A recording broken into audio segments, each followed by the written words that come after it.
क्योंकि आप लोगों ने आपका वोट बेचा है। आपने आपका वोट 500 रुपये में दिया है या 100 रुपये में दिया है या एक दारू की पोटली या क्या कहते हैं वो मैं नहीं जानता हूं। तो उस हमारे अदवाड़ी इनके तो आपने उस अदवाड़ी में आपका वोट दिया है, इसलिए आपका नेता, आपका धारासभ्य, आपका संसद सभ्य, आपका सरपंच सभ्य, कोई भी व्यक्ति आपकी बात करने के लिए तैयार नहीं है। क्योंकि यहाँ बैठे तमाम लोगों को मैं कहना चाहता हूँ, पिछले 2014 से लगा के लगातार हम लोग समाज के लिए संघर्ष कर रहे हैं और उस संघर्ष में हम लोगों ने विधानसभा का चुनाव भी लड़ा है और उस विधानसभा के चुनाव में बागीदरा की जनता ने हम लोगों को मात्र 10,000 वोट देकर जमीन पे बिठा दिया। इसलिए आपकी बात करने के लिए कोई तैयार नहीं होगा। अगर आपको आपके आने वाले बच्चों के भविष्य को सुरक्षित करने के लिए किसी भी पार्लियामेंट में अगर किसी को भेजना है तो उस समाज सेवी को भेजना होगा जो समाज के लिए 24 घंटे तत्पर होगा और आपकी बात सुनने वाला होगा। क्योंकि ये लोग आपको पैसों के दम पे खरीदने के लिए तैयार हैं। तो उस विषय पे नहीं जाकर मैं आपको अधिकार दिवस के उपलक्ष्य में कहना चाहूंगा कि हम लोगों को शिक्षण यानी कि शिक्षा पर ध्यान देना होगा। शिक्षा के बाद अगर प्रमुख कोई चीज है तो हम लोगों को व्यापार पर कब्जा करना होगा किसी भी कंडीशन में। चाहे आप 200 रुपए का व्यापार करो, चाहे आप 500 रुपए का व्यापार करो, चाहे 3,000 रुपए का व्यापार करो, पर आपको किसी भी कंडीशन में व्यापार पर कब्जा करना होगा। क्योंकि व्यापार एक ऐसी चीज है जो 24 घंटे इनकम देती है।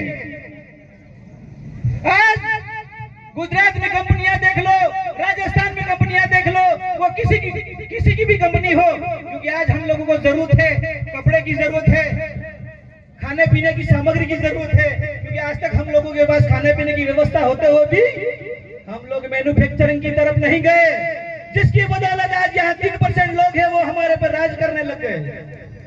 जबकि इस देश का 96% आबादी इस जमीन पे आधारित है और 3% लोग हैं वो व्यापार पे हैं। तो 3% लोगों की ही सरकारें हैं, चाहे गुजरात की सरकार हो, चाहे देश की मोदी सरकार हो।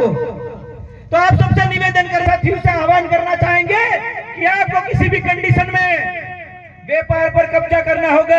अगर व्यापार पर आपने कब्जा किया तो आपके पास पैसा होगा तो आपका विधायक होगा, आपका सांसद होगा, आपका मंत्री होगा, आपकी पांचवी अनुसूची आपके हाथ में होगी। सारे लोग आपको गिनाते हैं। बाकी व्यापार पर कब्जा किए बिना आप संविधान की 5वीं अनुसूची को लागू नहीं करवा सकते हो। क्या करवा सकते हो? क्योंकि आप आंदोलन से नहीं जीत सकते हो, आप सुप्रीम कोर्ट की लड़ाई से नहीं जीत सकते हो, आप देश की हाई कोर्ट से नहीं जीत सकते हो, क्योंकि वहां बैठे हुए लोग मनुवादी लोग हैं। इसलिए आप किसी को, क्योंकि सुप्रीम कोर्ट जाने के लिए हमारे पास पैसा नहीं है, तो सबसे पहले हम लोगों को व्यापार पर कब्जा करके किसी भी कंडीशन में पैसों वाला बनने, पैसा युक्त समाज बनाना होगा। अगर हमारे समाज के पास पैसा होगा तो हम सुप्रीम कोर्ट जाएंगे, हाई कोर्ट जाएंगे, पर पैसा ही नहीं होगा तो कहां जाएंगे? कहां जाएंगे? आज आपको कीजिएगा खेडूत, आप किस आधार पे खेडूत हो? सोमासा आते हैं तुम जालोद में जाके कहते हो सेठ बियारण हो भाव है, कहते हो या नहीं कहते हो? तो हम किस बेस पे खेडूत है? क्योंकि आपको खेडूत साबित करने के लिए भी आपके घर में बियारण रखना पड़ेगा। आज कासरा बियारण तम जुआ जो, डांगरा बियारण जुआ जो, बींडा तमाम तरह के जो हमारे बाप दादाओं ने हर बियारण को घर में समेट कर रखा था। पर आज कोई आदिवासी खेडूत जो है कि अपने पास बियारण है घर में। इसलिए अपने बच्चों को पढ़ाओ, आपका बच्चा पढ़ेगा, होशियार बनेगा, तो कल उठ के मार्केट में आप ये नहीं कहोगे कि सेठ गेहूं क्या भाव है। जब तक आप ये पूछना बंद नहीं करोगे वहां तक आपके अधिकार नहीं मिलेंगे। आपके संवैधानिक अधिकारों को अगर लेना है तो आप लोगों को ग्राम सभाओं के मार्फत से गांव में ही अनाज को रखना होगा और वो अनाज की बिक्री है वो एक साथ कोई भी सेट बने वो सेट ले जाके बेचेगा तो जाके ही। आप अगर अनाज रोक दोगे तो अनाज के बिना कोई जिंदा रहने वाला नहीं है। देश के 23 करोड़ देवी देवताओं को ले आओ फिर भी इंसान को जिंदा नहीं रह सकता इंसान, क्योंकि जब खाना खाएगा पानी पिएगा तो ही इंसान जिंदा रहेगा। इसलिए मैं किसी देवी देवताओं पर नहीं जाना चाहता हूँ। आज इस ट्राइबल बेल्ट के तमाम लोग रामदेवरा और अंबाजी जी की यात्रा करते हैं 10,000, 15,000, 20,000 रुपए ब्याज पे लेके। तो क्या अंबाजी जाने के बाद आपका ब्याज माफ हो गया? क्या रामदेवरा जाने के बाद आपका ब्याज माफ हो गया? तो आप किस बेस पे भगवान के भरोसे जा रहे हो भाई? इसलिए हमारा भरोसा होना चाहिए तो अनाज और पानी पर होना चाहिए, इसके सिवाय किसी पे नहीं होना चाहिए। आपको जिंदा रखेगा अनाज, आपको जिंदा रखेगा पानी, आपको जिंदा रखेगा हवा, आपको जिंदा रखेगी ये जमीन, आपको जिंदा रखेगा आकाश। कोई जिंदा रखने वाला नहीं है। किसी के पीछे भागने की जरूरत नहीं है। आदिवासी समाज को निर्णय लेना होगा कि आने वाले बच्चों के भविष्य को सुरक्षित कैसे किया जाए। अगर बच्चों का भविष्य सुरक्षित है तो हमारी कौम सुरक्षित होगी। वेल वस्तार एक समझ में आवेगी, वेलो वेद वस्तार रहे। तो आपके जीव को जिंदा रखने के लिए आपको अनाज की जरूरत है, न कि यात्रा करने की जरूरत है। यात्राएं करने से कुछ नहीं मिलेगा।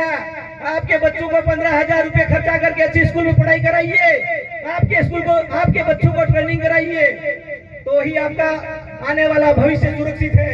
नहीं तो बेस सूरत, अहमदाबाद, सौराष्ट्र यही जिंदगी आदिवासियों की होगी। और जिंदगी को अगर बदलना है, क्योंकि सरकार हमें नौकरियां नहीं देगी, क्योंकि आज देश में क्या किसी भी राज्य में हो बेरोजगारी बहुत बढ़ गई है। इतने बेरोजगार युवा हैं जिनको सरकार नौकरियां नहीं दे सकती है। तो मैं आप सबसे यही निवेदन करना चाहूंगा कि आने वाले